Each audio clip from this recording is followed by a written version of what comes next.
c'est aussi un lieu qui a été choisi par le général de Gaulle à la Libération pour en faire le lieu symbolique où on rendrait hommage aux résistants. Mais à travers sa vision à lui, ce que lui avait envie de représenter et de mettre en avant.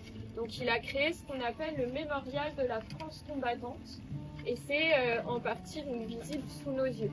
C'est composé de ces symboles et d'une crypte qui est derrière les deux portes avec donc des personnes qui sont enterrées, inhumées, qu'il a choisies pour la plupart. Donc l'idée c'est de parler de ces deux espaces. Le général de Gaulle à la Libération est venu au Mont Valérien dans l'idée de créer quelque chose. Sa forteresse sous les yeux. Et c'est une forteresse qui a été construite à partir de 1840. Donc entre 1840 et 1846. C'est construit au moment où on décide de construire tout autour de Paris 16 forteresses. Donc c'est Adolphe Thiers. Ouvriers et paysans, c'est l'alarme. Ce soir, l'ennemi connaîtra le prix du sang et des larmes. Exécutions. Donc là, ça fonctionne bien.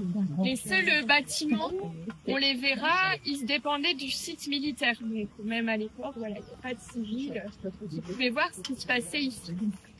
Sortez de la paille, les fusils, la mitraille, les grenades. Oh, et les tueurs à la balle et au couteau, tuez vite.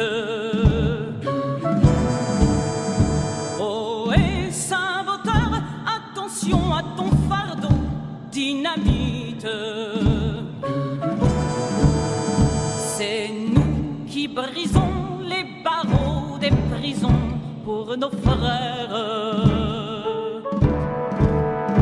La haine à nos trousses et la faim qui nous pousse la misère.